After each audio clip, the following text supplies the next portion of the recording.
नमस्कार। इस समय हम कैथल के नगर परिषद के सामने हैं और आप देख सकते हैं कि एक सांकेतिक धरना यहाँ जो पत्रकार हैं मनदीप शर्मा उनके द्वारा दिया जा रहा है। तो जो बैनर के ऊपर आप देख सकते हैं कि गौवंश के कारण हो रही प्रतिदिन जो दुर्घटनाओं के कारण ये सांकेतिक धरना है।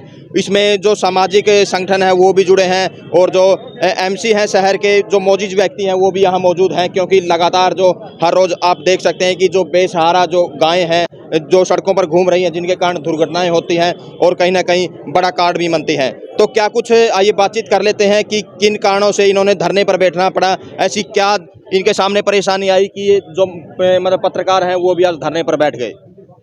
जी, सबसे पहले तो आपका धन्यवाद। और रही बात परेशानी की, आपको भी पता है कि गोवंश शहर में बहुत ज़्यादा, और शहर नहीं पूरे हरियाणा के अंदर गोवंश इतना हो रहा है कि सड़कों पे खड़ा रहता है रात को भी। और रात को समय इतने दिखाई भी नहीं देता, तो इतने एक्सीडेंट हो रहे हैं, दुर्घटना हो रही है। तो सोचा कि इनको जगाने का प्रयास किया जाए। जो अधिकारी सोए बैठे हैं इनको जगाने के लिए हम आज एक सांकेतिक धरना दे रहे हैं कि ताकि ये जाग जाए और जो हमारे गौमाता है जो सड़कों पे है इनको सही स्थान पे पहुंचाया जा सके।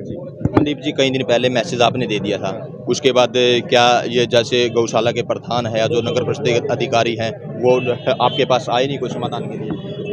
नहीं है, बातचीत ज़रूर हुई है फ़ोन पे, लेकिन कोई समाधान नहीं निकाला गया, क्योंकि एक सप्ताह का समय दिया गया था पहले कि आप कोई समाधान निकालें, हमें धरने पे बैठने की नौबत ना आए, लेकिन ऐसा नहीं हो पाया। तो आज हमें फिर धरना देना पड़ा। अब आपको लगता है क्या जैसे आपने सांकेतिक धरना दे दिया कि कोई समाधान हो जाएगा?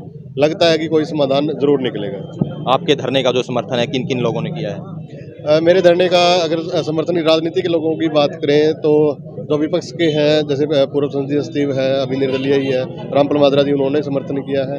और कांग्रेस की तरफ से भी समर्थन है। विधायक लीलाराम जी ने भी एक मेरे इंटरव्यू में ही बताया था, वो समर्थन भी किया है। तो कई पूर्व केंद्रीय मंत्री जयप्रकाश है, उन्होंने समर्थन किया है। तो काफ़ी सामाजिक संगठन जो मेरे साथ में बैठे हैं इस समय, रूहल खाप के प्रधान जय भगवान जी यहाँ पे बैठे हुए हैं, जिला पार्षद यहाँ पे बैठे हुए हैं, और भी साथी मेरे साथ बैठे हुए हैं सभी।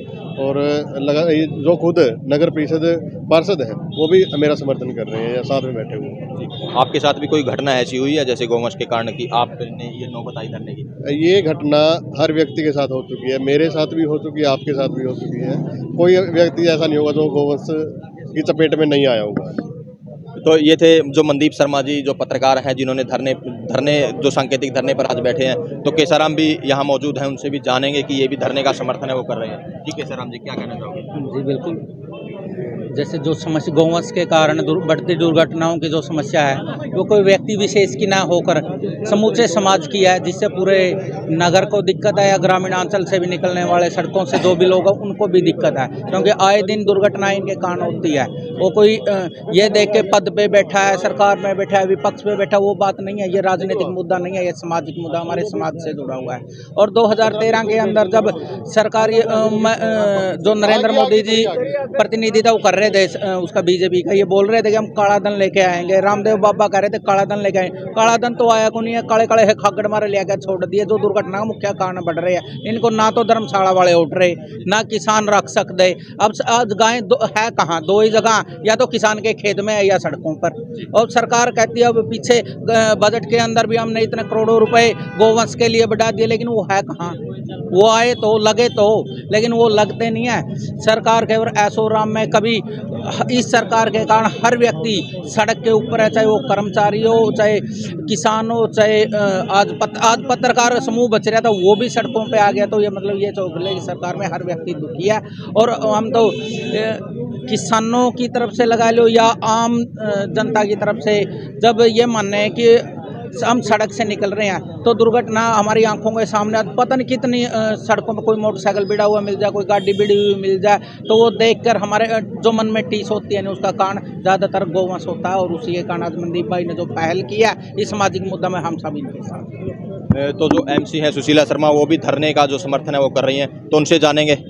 मैडम, जैसे इलेक्शन शुरू हुआ था, इलेक्शन में सबसे बड़ा मुद्दा था गौवंश का, लेकिन समाधान नहीं हो रहा है, आप धरने का समर्थन? ऐसे जी, ये तो भाजपा सरकार की कमजोरी रही है। जब भी वोट मांगने होते हैं तो वो गौवंश को सबसे आगे करती है कि हम गौवों के लिए ये करेंगे।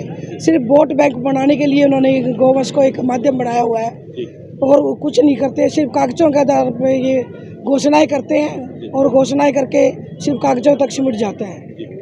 मैडम, जो हाउस की बैठक होती है क्या उसमें मुद्दे वगैरह उठाते हो आप लोग इस तरह के? हमने ये मुद्दा उठाया था क्योंकि ये मुद्दा ये जान का भी मुद्दा है कि जो हमारी पब्लिक है रात को जब उस रोड पे निकलती है तो इतने भयानक हादसे होते हैं कि वो अपनी जान भी गंवा बैठे हैं। और किसान दिन रात मेहनत करता है, जब रात को गौवंश उनके खेतों में चला जाता है तो किसान की मेहनत पानी में मिट्टी में बन जाती है। तो सरकार कुछ नहीं सोच रही, ना किसानों के लिए सोच रही है, ना आम पब्लिक की जान के लिए सोच रही है, वो सिर्फ अपने खजाने भरने के लिए सोच रही है और कुछ नहीं सोच रही। तो ये थी जो एमसीए सुशीला शर्मा, उन्होंने भी साफ तौर पर कहा है कि जो इसका समाधान अभी तक नहीं पहुंचा है। तो हमारे साथ और भी जैसे यहाँ साथी हैं वो मौजूद हैं, तो उनसे जानेंगे कि क्या कुछ कहेंगे। जो जसवीर तंवर हैं जो समय समय पर किसानों की आवाज़ भी उठाते रहे हैं और सर्वहित पार्टी से भी जुड़े हैं, तो इनका क्या कुछ मानना है धरने को लेकर। जी जसवीर जी, आप धरने पर आए हो, तो क्या कुछ सांकेतिक धरना पत्रकार द्वारा दिया जा रहा है? जी देखिए ये समस्या बड़ी हास्य की विषय बन गई है कि हर साल एक आध जो दुर्घटना हो जाती है उसके बाद कुछ लोग आवाज़ उठाते हैं, कुछ लोग इसे समझ भी नहीं पा रहे। देखिए लोगों की नज़र में ये धार्मिक मुद्दा है, लेकिन मेरी नज़र में ये एक आर्थिक मुद्दा है। और मांग सिमट कर गौशालाओं तक रह जाती है या पशुओं के चारे तक रह जाती है, गायों के चारे तक रह जाती है। लेकिन जिस तरह से जो गोवंश को धर्म के साथ जोड़कर सिर्फ वहीं तक सीमित करके और वोट बटोरी जाती है, मैं इसका थोड़ा सा मतभेद है मेरा। क्योंकि गाय हमारे देश की परंपरा में, हमारी संस्कृति में आर्थिक मुद्दा बड़ा है। जब तक ये किसान के घर पे थी ये सुरक्षित थी, जब तक किसान के लिए लाभकारी थी ये सुरक्षित थी।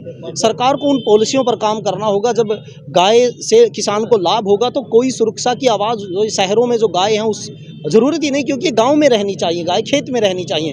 अब वो योजनाएं, वो पॉलिसियां सरकार नहीं बनाती कि जिससे गाय खेत में या किसान के घर पे रहे। इस कारण अभी भी जैसे आप गाय का घी ले लीजिए या और गव्य सिद्धि से संबंधित जो प्रोडक्ट हैं उनको ले लीजिए, अगर उन पर सरकार ध्यान दे, जो आर्थिक रूप से भी और स्वास्थ्य के रूप से भी लोगों के लिए बहुत बेहतरीन है।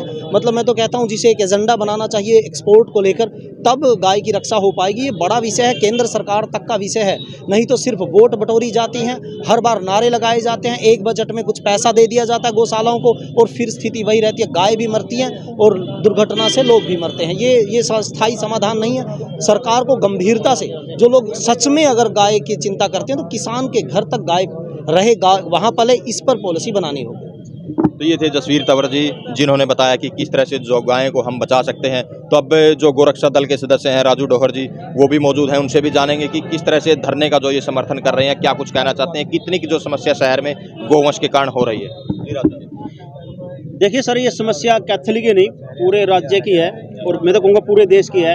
जो आए दिन इन गौवंश गाय से एक्सीडेंट होते हैं, ये भी मर रही हैं, लोग भी मर रहे हैं, लोगों के व्हीकल गाड़ियाँ टूट रही हैं। तो हमारी मांग है सरकार से, प्रशासन से, ये जितने भी गौवंश पूरे हरियाणा में घूम रहे हैं सभी जिलों में, इनकी व्यवस्था की जाए गौशाला में। और जिस भी गौशाला में जो भी कमी है, चाहे वो चारे की कमी है, चाहे कोई वो रहने का शेड की कमी है, वो सरकार पूरा करे और इनको सड़कों से और गौशाला में पहुंचाने का काम करे। आज हम पत्रकार साथी कैथल के यहाँ पर बैठे हैं और उनका समर्थन में आज जीवन रक्षक दल भी यहाँ पर बैठे हैं। तो आपको लगता है क्या मतलब समाधान हो जाएगा? आप भी एक दिन आपने भी धरना दिया था गौवंश के कारण, आज ये पत्रकार साथी दे रहे हैं, लगता है कुछ समाधान हो जाएगा? नहीं लगता, सच्चाई बात है बिल्कुल समाधान, क्योंकि 4-5 साल से हम लगातार प्रयास कर रहे हैं और पहले भी कई बार धरने पर बैठ चुके हैं। सिर्फ धरने पर आश्वासन मिलता है, लेकिन कोई भी अधिकारी, कोई भी सरकार का नुमाइंदा ये नहीं कहता कि मैं जिम्मेवारी लेता हूं और इनको इतने दिन के अंदर इनको सड़कों से हटा देंगे। ऐसी अगर कोई ऐसा आदमी आए यहाँ पर, अधिकारी या कोई ऐसा, फिर तो ठीक है, नहीं तो आश्वासन मिलेगा, आज फिर आश्वासन मिलेगा और खड़ा कर चले जाएंगे। ये हमारा काम है, प्रशासन और सरकार को संचेत करना, जागरूक करना, और वो सरकार का काम है समस्या हल करना या ना करना। मतलब दिक्कत कहाँ आ रही है? गौशाला में दिक्कत है, वहाँ दिक्कत है, या यहाँ नगर परिषद में दिक्कत है, या जो अधिकारी हैं वो दिक्कत कर रहे हैं? समस्या कहाँ? बड़ी अच्छी बात पूछी आपने ये, क्योंकि हम चाहे नगर पालिका का चेयरमैन हो, चाहे यहाँ का कोई MLA हो, कोई भी हो, समस्या का समाधान वो नहीं कर सकता। समस्या का समाधान करेंगे जो हमारे मुख्यमंत्री जी हैं, मनोहर लाल जी, कोई भी राज्य का कोई भी मुख्यमंत्री, समाधान वो करेगा। अगर आज मुख्यमंत्री जी ये कह दें कि कोई भी सड़क पर गाय नहीं दिखनी चाहिए, तो मैं कहता हूँ कि शाम तक कोई भी गाय नहीं दिखेंगी। जब तक ऊपर देश नहीं आएगा तो नीचे वाले भी क्या करेंगे? तो ये थे राजू डोहर जी, जिनसे हमने बातचीत भी की। तो आप साफ तौर पर देख सकते हैं कि किस तरह से जो सड़कों पर गोवंश घूम रहा है, जिसके कारण शहरवासियों को परेशानी है। तो कहीं ना कहीं सांकेतिक धरना यहाँ दिया जा रहा है। तो इस वीडियो को ज़्यादा से ज़्यादा शेयर करें, लाइक करें, कमेंट करें, ताकि ज़्यादा से ज़्यादा लोगों तक यह मैसेज पहुँच सके।